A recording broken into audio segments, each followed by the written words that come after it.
Nunca te quedes solo en la iglesia.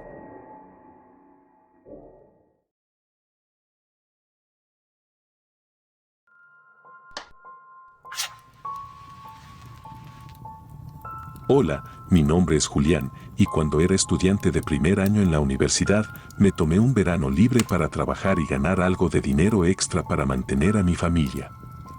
No había mucho en cuanto a trabajos decentes por donde vivo, la economía local apesta, pero me las arreglé para obtener un buen puesto. Yo soy nativo de este país y la tribu local donde vivo patrocina un programa en el que las personas menores de 25 años pueden elegir un trabajo local y la tribu les paga por realizar las labores. Tenía algunas expectativas, pero al final decidí elegir un trabajo como cuidador de una iglesia local. El trabajo era fácil y la paga muy buena, la tribu local podía llegar a pagar muy por encima del salario mínimo, especialmente a los estudiantes universitarios como yo.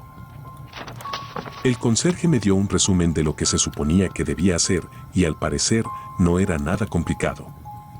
Como dije, el trabajo era bastante fácil, llegaba alrededor de las 7 de la mañana, limpiaba los baños, cada ciertos días limpiaba el polvo o podaba el césped, pero la mayor parte de mi trabajo era estar dentro de la iglesia. El otro conserje cortaba el césped por las noches, pero eso ya era después de que me iba. El único problema que tuve con eso fue que la iglesia no tenía el dinero para hacer funcionar el aire acondicionado durante la semana cuando no había nadie allí, por lo que dentro de la iglesia hacía mucho calor. Realmente disfruté poder trabajar por mi cuenta, la paz y la tranquilidad fueron increíbles.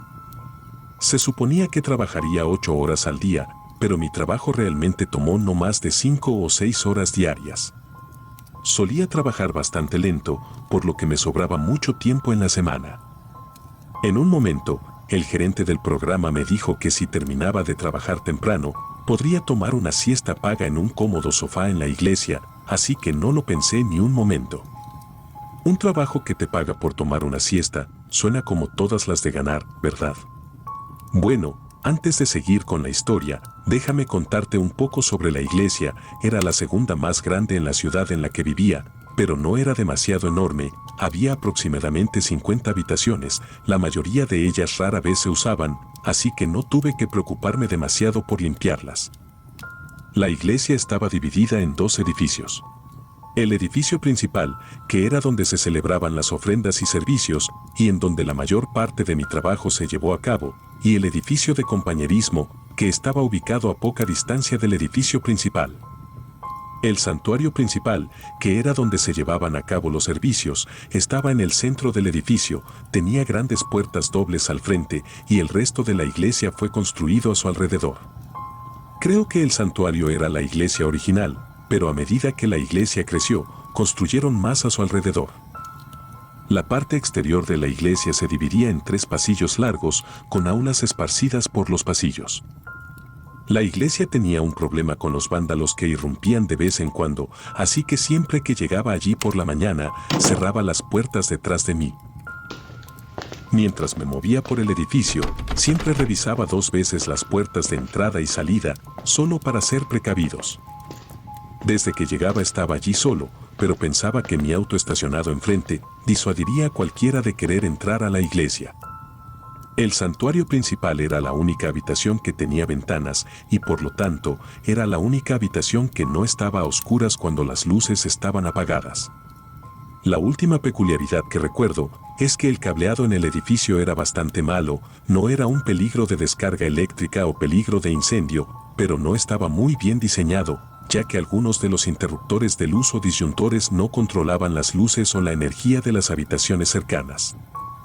Aunque el trabajo fue bastante bueno para lo que era, el primer mes de trabajo transcurrió sin incidentes, generalmente me presentaba a las 7 de la mañana y me iba a las 4 de la tarde. Realmente no puedo recordar nada excepcionalmente espeluznante que condujera a cuando las cosas comenzaron, pero de nuevo, si algo había estado sucediendo, probablemente lo descarté. La primera cosa realmente extraña que sucedió pareció salir de la nada a la mitad del día. Había estado pasando la aspiradora y revisando las aulas cuando de repente comencé a sentirme muy mal. Hacía calor, así que pensé que podría estar deshidratado. Fui hasta donde estaba la fuente y me aseguré de beber mucha agua, luego me senté en el banco del pasillo. El pasillo central era la única área que tenía las luces apagadas, ya que había apagado los interruptores en el resto del edificio para no gastar luz innecesariamente. Mientras me sentaba en el banco, comencé a sentirme mal otra vez, solo que se sentía diferente. Esta vez tuve esa extraña sensación en mi cabeza, es difícil de describirlo, pero se sentía como si alguien tuviera su mano en mi frente. Lo siguiente que supe fue que me senté en el banco y me desmayé, estuve así durante media hora. Mientras estaba en el suelo, recuerdo haber tenido una fuerte pesadilla, de las que uno se despierta creyendo que fue verdad. En mi pesadilla estaba solo en un corredor mal iluminado, en el salón había una gran mesa en el centro y sillas de marfil a su alrededor. Se había preparado un festín en la mesa, pero no había nadie sentado, la única luz en la habitación provenía de las velas de la mesa y noté algo extraño. La luz de las velas proyectaban la silueta de una gran figura sentada al final de la mesa, en la silla principal. La silueta era enorme y parecía pertenecer a un hombre de 2,5 metros de altura. Me levanté de la mesa para salir corriendo, pero allí no había ninguna puerta por donde salir. La última parte del sueño que recordé era donde yo estaba tirado en el suelo, mientras la silueta se cernía sobre mí como un gato sobre un ratón, atrapado. Me desperté en ese momento, pero cuando abrí los ojos, no podía mover el resto de mi cuerpo. Miré hacia adelante y por un breve segundo podría haber jurado que la figura estaba de pie sobre mí. Luché con toda mi mente para mover cualquier parte de mi cuerpo, pero todo fue en vano y me desmayé de nuevo. Me desperté poco después asustado, me sentí como si me hubiera atropellado un camión, pero lo descarté como un mal sueño. No dejé que me afectara demasiado, así que decidí terminar mi día con normalidad. Al día siguiente, cuando fui a la iglesia, algo parecía extraño. Todavía no puedo identificar qué era, pero la luz parecía tener un brillo extraño y los pasillos no se sentían tan vacíos, pero traté de ignorarlo y hacer mi trabajo rápidamente. Los días siguientes sufrí varios casos más de lo que ahora sé que es la parálisis del sueño. Yo me sentaba a tomar un descanso, tenía esa extraña sensación en mi cabeza y luego me desmayaba. Siempre tenía ese mismo sueño, solo con ligeras variaciones, lo único que sucedía de manera diferente era que corría a un rincón distinto de la habitación para escapar de la sombra, pero nada servía. Empecé a dudar en ir a trabajar o no, pero realmente necesitaba el dinero. Pasaron algunas semanas y parecía que las cosas comenzaban a volver a la normalidad. Dejé de tener la parálisis del sueño y creí que lo que estaba pasando había terminado, pero estaba muy equivocado. Estaba llegando el final de mi día, acababa de limpiar el polvo y me había ido al pasillo central donde estaban las fuentes de agua. Apagué las luces del pasillo ya limpio y encendí las luces del pasillo en el que ahora estaba trabajando, y en medio de mi trabajo tuve que ir al baño que también estaba en el pasillo central, al lado de las fuentes de agua. Salí al pasillo otra vez y comencé a pasar la aspiradora, cuando noté algo raro. Las luces en el pasillo que había apagado previamente estaban encendidas. Inicialmente lo descarté como que me había olvidado o no recordaba bien, y traté de seguir trabajando, pero seguí teniendo esta horrible sensación. Pero cuando llegué al otro extremo del salón central, escuché un gran estruendo que terminó por alborotar mis nervios. Inmediatamente corrí de regreso al salón, pensando que el techo se había derrumbado o algo así, solo para descubrir que nada parecía haber sido perturbado. Quedé desconcertado, así que decidí que sería mejor olvidar todo el asunto y volver al trabajo. Estaba en el punto del pasillo donde había escuchado el primer golpe fuerte, cuando escuché otro sonido, era la bisagra de una puerta crujiendo. Me volví rápidamente y vi que una de las puertas del salón de clases de la escuela dominical se balanceaba lentamente de un lado a otro.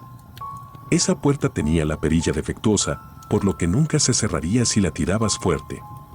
Algo también extraño era que la luz del salón de clases estaba encendida, pero mientras miraba la luz, ésta se apagó.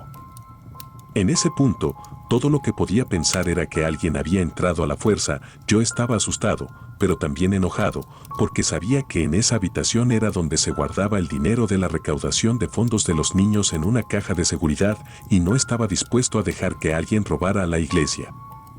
Luego, con la voz de mayor autoridad que pude reunir, dije: sé que estás ahí, sal ahora y podemos olvidar que esto sucedió. Te dejaré ir, y si haces lo que digo, ni siquiera llamaré a la policía. Esa última parte era mentira. Tenía toda la intención de llamar a la policía, pero por ahora estaba encerrado dentro con un intruso. Me acerqué lentamente al salón de clases, saqué mi navaja y cuando llegué a la puerta, la empujé hacia adelante y entré en la habitación rápidamente. Tenía en una mano la navaja y en el otro la linterna. Cuando entré miré en ambas direcciones, pero no había nadie. Me fui rápidamente al salón central y lo revisé. Encendí la luz y juro que revisé cada centímetro cuadrado de esa habitación, pero tampoco había nadie. En ese momento estaba muy inquieto. Eran alrededor de las 3:45 de la tarde, así que decidí que al día siguiente terminaría el resto de la limpieza.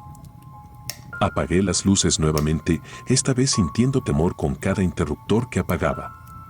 Como estaba al final del pasillo central, donde había estado cuando escuché los otros ruidos, pude escuchar la puerta crujir de nuevo. Me giré rápidamente y encendí la luz del pasillo, para ver la puerta moviéndose de un lado a otro, de nuevo.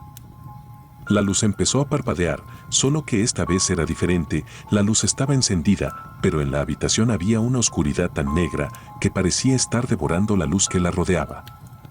Ya no me importaba nada, me volteé para salir corriendo de allí lo más rápido que pude, y mientras corría, escuché como la puerta detrás de mí se abrió de golpe, seguida por el sonido de grandes pasos pesados que me seguían por el pasillo. Lo único que se me ocurrió fue correr hacia una puerta de salida en el otro extremo del salón, así que la abrí rápidamente y en un mal movimiento me caí al suelo. Me levanté como pude y empujé la puerta, busqué mis llaves y la cerré con las pocas fuerzas que tenía. Podía sentir que alguien del otro lado presionaba contra ella con una tremenda fuerza. Miré a través de la sección de vidrio de la puerta, pero finalmente no pude ver a nadie del otro lado. Después de luchar contra lo que fuera que estaba al otro lado de esa puerta, la presión se detuvo y pude cerrar la puerta por completo, tomar mi llave y salir. Al día siguiente, llamé y dije que estaba enfermo. Afortunadamente era viernes. No se imaginan lo aliviado que estaba de que la próxima semana terminaba mis deberes habituales y la iglesia me puso a trabajar como voluntario en su evento juvenil fuera de la ciudad. Nunca le conté a nadie lo que sucedió. Unos meses después, me enteré que el pastor de la iglesia había iniciado una aventura con una mujer que conoció en línea, y vaya coincidencia, había comenzado esa aventura aproximadamente en el momento en que tuve los primeros casos de parálisis del sueño en la iglesia. De hecho, lo había visto agarrar algunas cosas de su oficina al otro lado de la calle de la iglesia esa mañana. Me dijo que se iría a una convención, pero en realidad se iba a encontrar con la mujer que había conocido antes de que todo esto saliera a la luz. Pero finalmente se enteraron, y su esposa y sus hijos vaciaron su cuenta bancaria y terminaron dejándolo sin un centavo. Y ahora, a pesar de que ya pasó bastante tiempo, aún no puedo evitar sentir que sus acciones son las que causaron lo que sucedió en esa iglesia. ¿Te gustó el relato? Suscríbete gratuitamente a Relatos de Terror, dale like al video y deja un comentario en la parte de abajo, me estarías ayudando mucho. Gracias por llegar hasta aquí.